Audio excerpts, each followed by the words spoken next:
Media మిత్రులందరికీ నమస్కారం. ఈ రోజున మా సహచర మంత్రులు చెప్పినట్టుగా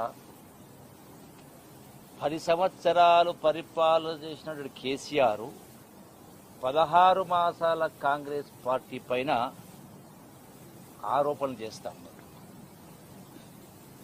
కాంగ్రెస్ పార్టీని ఈ రాష్ట్రాన్ని ఏదో నష్టం చేస్తున్నట్టుగా ఒక విలన్గా చూసే ప్రయత్నం చేస్తా ఉన్నారు.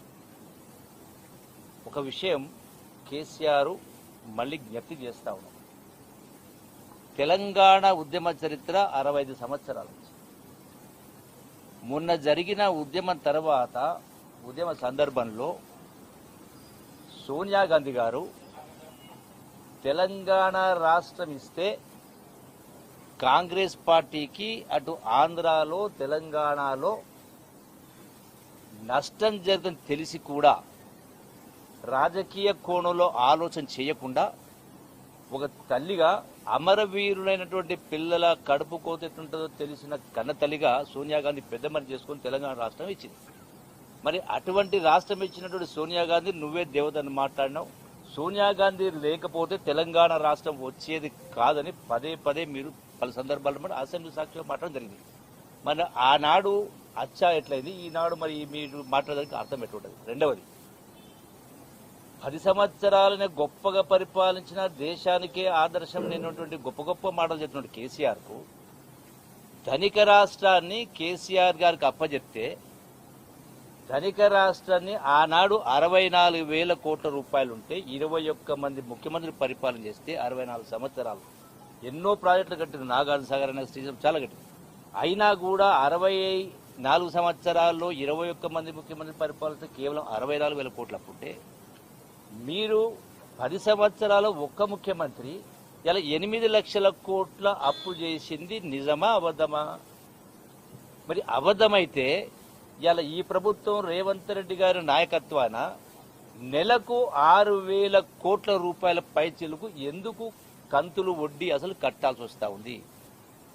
గత కాంగ్రెస్ 2000 కేసీఆర్ ముఖ్యమంత్రి కాకముందుకు 2 జూన్ 2014 నాడ సంవత్సరానికి 6,000 కట్టింది. నెలకు 6,000 కట్టాల్సి వస్తావు. ఇది వాస్తవం కాదా కేసీఆర్ గారు? నిజంగా మీకు అంత నిజాయితీ ఉంటే మరి అన్ని మీరు వాస్తవాలు మాట్లాడి మీరు ఈ వాస్తవం ఎందుకు మాట్లాడలే? ఇది అబద్ధమా? రెండవది, మరి ఇన్ని ధనిక రాష్ట్రాన్ని మీకు అప్పచెప్పినా కూడా, మిగులు బడ్జెట్ అప్పచెప్పినా కూడా, ఇన్ని లక్షల కోట్లు అప్పు చేసినా కూడా ఇలా కాంగ్రెస్ పార్టీ ఏదో చేయలేదు, చెప్పింది చేస్తలేదు, ఇది చేస్తలేదు చెప్పి మీరు మాట్లాడుతున్నారు. మరి ఇంత ధనిక రాష్ట్రమైనా ఇన్ని అప్పులు చేసినా కూడా మీరు చెప్పినటువంటి 10 సంవత్సరాల కింద ఏం మాట్లాడినరు? దళితులకు 3 ఎకరాల భూమి కొనిస్తా అన్నారు.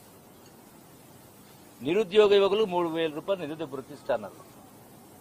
డబుల్ బెడ్రూమ్ ఇల్లు ఎక్కడన్నారు? కట్టిస్తామన్నారు. అల్లుడు ఎక్కడ వస్తాయి, బిడ్డ ఎక్కడ వస్తాయి, రకరకాల మాట్లాడు. అల్లుడు వస్తే ఎడ పడుకోవాలి, బిడ్డ ఎడ, మేకాడ, గొర్రె అని మాట్లాడింది. మరి ఇంత అయిన తర్వాత కూడా 10 సంవత్సరాలు ఎక్కడ మీరు కట్టిందా? రాష్ట్రంలో మా మిత్రులు చెప్పినట్టుగా కేవలం 89,000 కట్టింది. అవి కూడా ఎక్కడ కట్టిండ్రు? ఎవరు కట్టిండ్రు? కేవలం మంత్రులు. అంటే కేసీఆర్ గారి ఇలాకాలో, కొడుకు సిరిసిల్ల ఇలాకాలో, అల్లుడు హరీష్ రావు గారి నియోజకవర్గంలో అట్లా 5-6 ప్రాంతాలు 7 ప్రాంతాలు మాత్రమే, అది కూడా ఇరిగేషన్ కాంట్రాక్టులు 1,000 కోట్ల కాంట్రాక్టులకు ఇస్తే వాళ్ళు కట్టించే కార్యక్రమం చేయడం జరిగింది. అంటే మరి మిగతా వాళ్ళు ప్రజలు కాదా? మరి మీరు ఎందుకు కట్టలేకపోయినరు? ఎందుకు చేయలేకపోయినరు? ఈనాడు కాంగ్రెస్ ప్రభుత్వం చెప్పింది. అంటే మీరు ప్రారంభం చేసిన 10 సంవత్సరాల నుంచి మీరు చేసిన ఏ ఒక్క స్కీమును కూడా ఈ ప్రభుత్వం ఏదైనా ఎత్తేసిందా?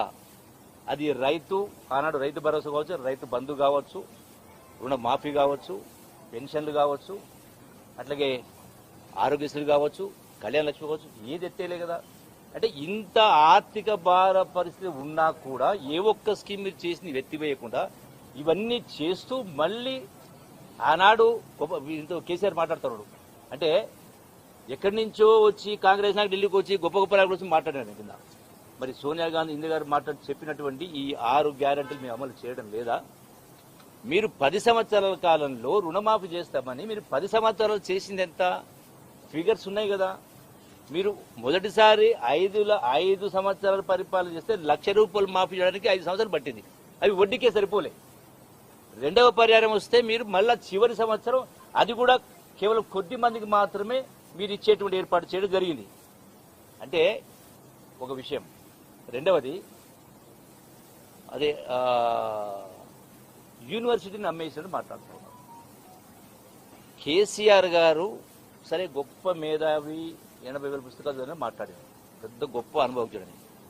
మరి 20 సంవత్సరాల క్రితము అదే 400 ఎకరాలకు సంబంధించిన హైదరాబాద్ యూనివర్సిటీకి సంబంధించిన భూమిని 20 సంవత్సరాల క్రితం ఒక ప్రైవేటు వ్యక్తికి అప్పనంగా అప్పచెప్తే మీరు తర్వాత మీరు 10 సంవత్సరాల ముఖ్యమంత్రి ఉండి కూడా ఎందుకు దాన్ని ఆ ప్రైవేటు వ్యక్తికి అప్పచెప్పిన భూమిని మీరు ఎందుకు స్వాధీనం తీసుకోలే? ఈనాడు రేవంత్ రెడ్డి గారు నిత్యం కూడా హైకోర్టులో, సుప్రీంకోర్టులో కూడా ప్రయత్నం చేసి, అంటే మంచి అడ్వకేట్ని పెట్టి వ్యవహారం చేసి ఆ భూమిని ప్రభుత్వానికి అప్పచెప్పే ప్రయత్నం చేయడం జరిగింది. దీన్ని మీరు గొప్పగా ప్రభుత్వం యూనివర్సిటీ అమ్మేస్తారని అంటే చదివేస్తే ఉన్నమతి పోయిందన్నట్టుగా మరి మీరేం గొప్ప నిర్వాహకం చేసినారు?